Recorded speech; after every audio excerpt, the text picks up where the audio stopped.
السلام علیکم قدرمنو پښتنو زما ورونو مشرانو کشرانو طلبه پتا سو ویاړ کوم چې ترسو د پښتو د جبې د خوندور ټکی اورمه کتونکو په کراچۍ کې یو نوې لبه چې کوم دنو هغه شروع شوی و او د دې لبې کزو ګورمنو چونکه په کراچۍ کې ډېر وخت نه زه ریپورټینګ هم کوم او پښتنو په مختلفو ایشوز باندې چې کوم دې کوشش کوم خپل د کمزور غږ اوچتوم خو کې دې شي زیاتې زما تزیه چې کوم وي هغه مضبوطه نه وي ځکه د ډېر کمزور یم خو چونکه احساس لرم جذبه لرم او سوچ فکر لرم نو په داسې حالاتو کې لازم ده چې مداخله وسوزي او هغه د خپل د قوم د ګټې د پاره شینو الله دې کې چې په بار بار شي بیا کتونکو په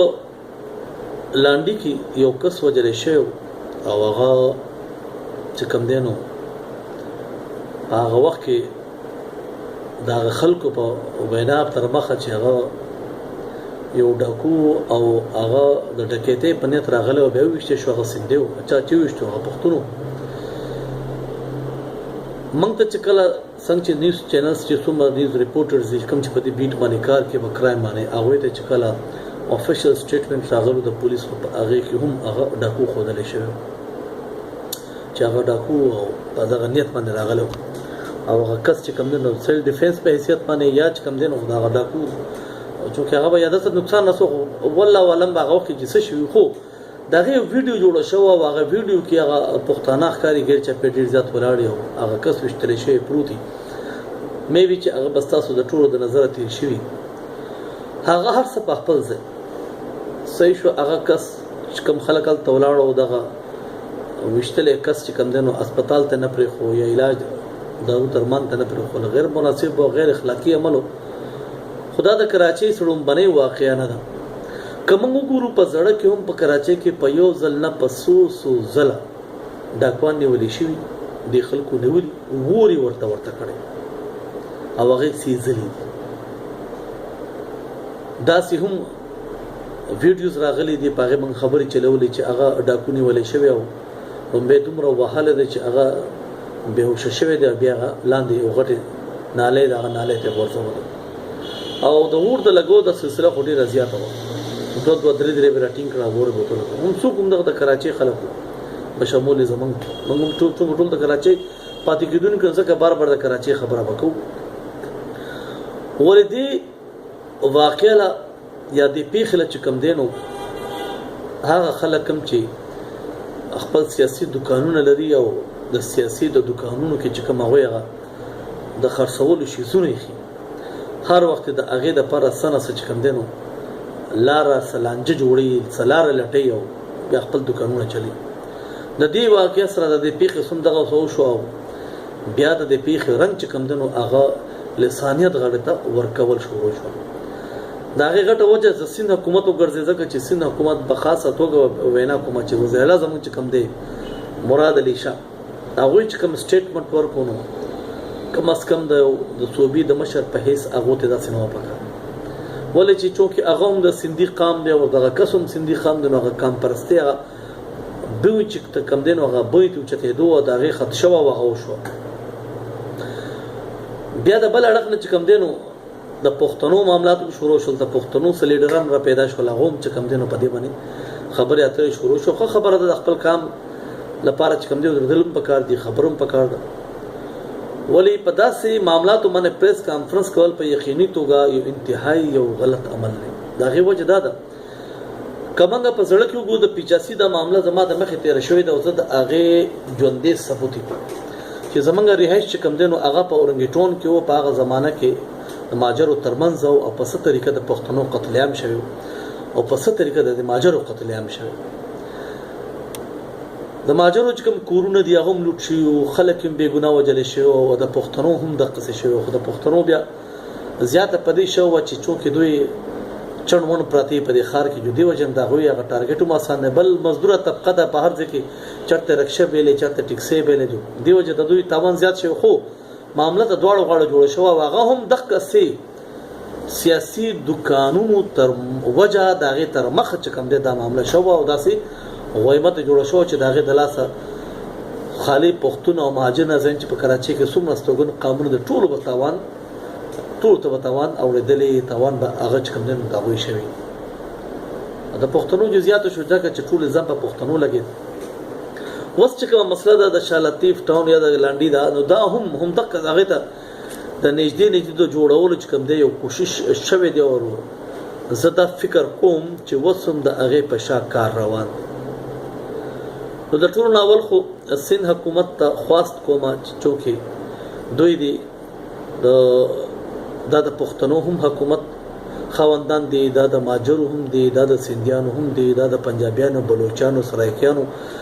غرض چې کم قام په کراچي کې پاتې کیږي دا د هغه ټول مشران دي حکومتي خلک دي د حکومت چلی دوی له پکار د چې دوی لګ احتیاط کی او په دې معاملاتو باندې کچ کم معاملات هغه کڼي چې دا نه جوړي نه جوړي بدل نه دي پکار نه کې د دین هم یو وایمه جوړ شي یو لانجه جوړ شي او زچ کم فکر کوم خودي دین کې سل کال د خودي نه کې چې زما د خبره اشتیا شي خو زچ کم فکر کوم نو هغه دوه مسلې دي یو مسله ده په سند کوم غټه مسله په دې وخت کې په سیاسي توګه من روانه ده هغه د کوم چې ترمیم شوی دی اتلسم د هغه په اړه معنی ده هغه غټ یو خوده مکه خو هغه له سلانجه مانجا یا کنجي جوړول کیږي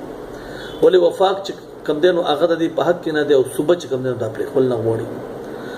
بل اړخته بس دا ویناو کوم چې ډیر وخت نه په کراچي کې چې کم دینو امن دی او د دې امن د خرابولو چې کم خلک ته کم خلک نه غواړي چې هغه امن پری دي ځکه چې په دغه قتل او غارت کې په دې چې کم دینو مال او اسباب کې او جګړو غویمو کې چې کوم دی هغه ته خیر دی په سیاسي توګه دی پنور لار دی خو هغه ته پکې خیر دی ځکه هغه نه غواړي چې په دې خار کې چې کوم دی نو سکه سم امن وینو هغه په ځای او امن چې کوم دی هغه دی وی دغه وجه ده چې هغه به مخبل سره کار خو وکړي کنه خو زه پښتنو په خاصه توګه پښتنو خبر وځه کوم چې د پښتوني ما او پښتنو ته سوال کوم چې لګ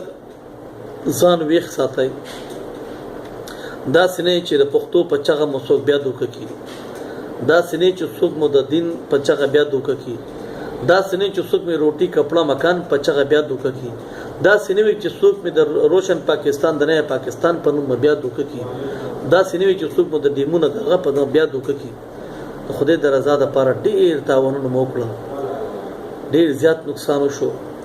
د دې وړي واقعیا او د غید لپاسه د خبر یا د پریس کانفرنس انجام دار وته چې د باجوړه غدرې بے ګناه مزدوران چې کوم دغه وشتل شو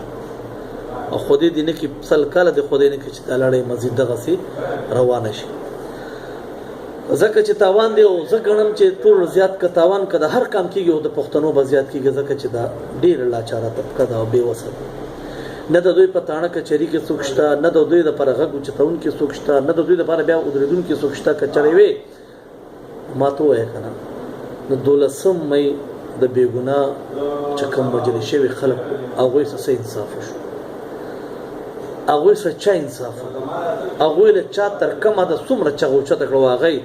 اخري حد تورسو چې طبخه ګرمي وروړیا نو ډوډۍ په هر سړی لګولې شي مخابه متل کېدو کوي په ګرم تنور کې هر سړی کم دی نو ډوډۍ لګي خو چې کله انصاف زیرا شنو هر څه پاتې شي بیا راځو دی بل اړخته کومو ګورونو د بلدیا د فیکټري په پیخه کې د 200 نه سیوا خلک ژوندې سوي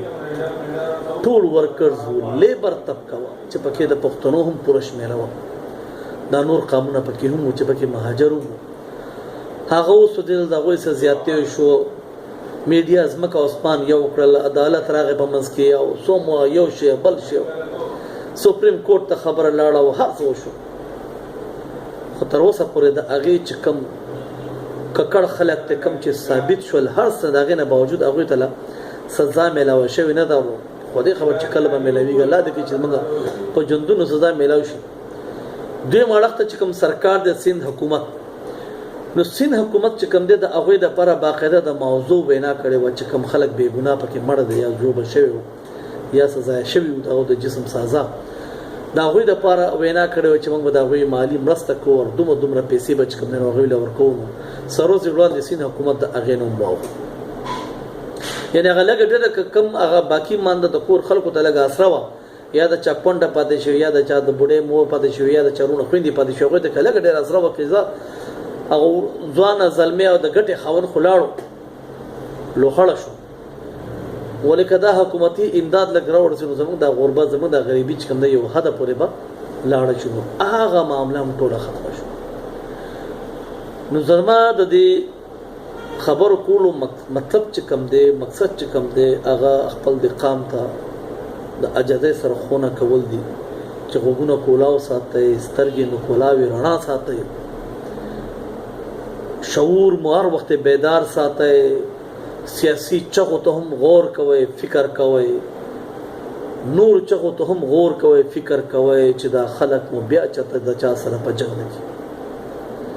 ځکه چې موږ دا جنگونه شو زغملې پښتنو ټول ژوند په جنگونو تیر کو هغه د لړ دی او کده بر دی جوړې ورله څوک افسوس چې موږ تر اوسه پر دغه خلکو تعین نه او کله کله خپو یو نو مینا ځکه چې سره څه جذباتي لگاو زما ور سره وي خاندانی لگاو به ور سره زما وي سیاسي لگاو به ور سره زما وي سره څه لگاو به ور سره زما وي از په دغه بدکار او خلکو باندې پردې پریدم چې دا غوي مقصد صرف قام ته تاوان نقصان اورول نو زه په بخنه باندې چې کم خلک د پښتنو خبره کوي او قامي لیډران دي زه بدلته دا خبره په واضحه کوم چې صرف د ان پی بذات خود به ان پی خبره نه کوم ولې په د نورو پارټو کې په سیاسي ډلو کې پښتانه نشته خپ غټو غټو څوکو ناستي خدرانه درانه وټنی اغستې دي خلويش مېره د پښتنو وټونه راغونډه کړي ځان چې کوم دین په صادر کې چول سیده سملې ته تللی دوی دي په دې شیز جوړ نظر وساتي دوی دي په دې معاملاتو باندې جوړ نظر وساتي چې خدای مکا دا معاملہ د تاوان غړ ته لاړ نشي دا معاملہ د جنگ د غوېمې غړ ته لاړ نشي که هغه په پیپلز پارټي کې پښتانه دي هغه د خپل پارټي په پلیټ فارم باندې د خبرې چې کم دینو لټونو کې یا د تعینو کې او حقیقت چې کم دینو هغه د مپوړان دی راوړي او کم خلک چې هغه د قام د جنگولو خو خلک ته غواړي چې کومو جنگيږي کاغه په سندیانو کې دي کاغه په پښتنو کې دي نو دوی دي د هغه تعین او واضح دي چې خدای مکه بل څه مسله بل څه پیخه بل څه عذاب بل څه غوېما د پښتنو د پاره د سندیانو د پاره جوړ نشي سندیان هم چې کم دینو ټول بدمعشان نه دي او ټول بادشاہان نه دي دام غریب او محکومه طبقه ده او بیا موږ د سین په خاور کې پراته یو د غوي په کور کې پراته یو موږ له احترام هم پکار دي خو احترام د عزت سره کیږي چې بے عزتی وي الته احترام نه وي او که زمونږ بے عزتی کیږي او زمونږ د تاوان کیږي د ظلمو د بډاګانو او زمونږ ذات ته تکلیف را رسول کیږي هغه بیا خبره کوو محکمم کړي دا وس پم کو او بیا به او کچره ز پوښم کچرته زما په ذهن کې دا خبره رااله چې دې معاملات ولا د لسانیت هوا د کمی اړه نه ورکول کېږي نو زه دا واضح خبره کوم چې راځم به ویم به نمونه به اخلم خو په څه صورت په چاسي کې زموږ دومره پوهه نه و یا زموږ صدا سلارې نه وي کوم لارو چارو چې څنګه تاسو سره رابطه کوي یا خپل غږ یو ځای ته ورسوي خو وس هغه وخت نه دی وس د هر پښتون سره په جیب کې موبایل پروت دی سوشل میډیا باندې هر سړی پوهیږي کاغان پړه د کاغه پړه لیکل د دې भरपूर استعمال پکار دی او په هغه صورت کې چې تاسو ته پته ولګي چې زمونږ عمله په دیوال ولګي ته په شاو لګي بیا به کو تر هدي هغه هدا پورې نه چاته بد وایو نه د چا بد غواړو نه د چا قام خلاف خبرې کو زمونږ د لپاره ټول د عزت او د احترام خلک ته کاغه د هر قام نه تعلق لري خدای ټول قانون ته یو سوال کو چې موږ اجازه تب کوي موږ ملرځو او که د چا زمونږ نه صحیح شوي موږ کښېنوئ موږ نه تپوس وکړئ موږ نه خبره وکړئ خو دا ځل به بیا پیچاسي نه جوړو دا ځل به بیا د پیچاسي غونې هغه د جذبو نه کار نه اخلو خپل خیال ساتئ خپل د غیر چاپېر د خلکو خیال ساتئ او د معاملاتو باندې که چېرې څه خبرېږئ ما پې هم باخبره ساتئ خپل غیر چاپېر کوم ستاسو سیاسي مشران دي هغه که په هرې پارټۍ کې وي هغه ته هم باخبره ساتئ چې په وخت باندې د هغې روکتام کېږي د هغې مخنیوي کېږي او خدای ما که دا معامله ورانۍ غاړې ته لاړه نه شي الله دې کړي چې خدای دې امن غاړې ته بوځي او خدای دې د سیندي او د پښتون قام چېرته جنګ نه راولي دواړه جزاکم ډېره مننه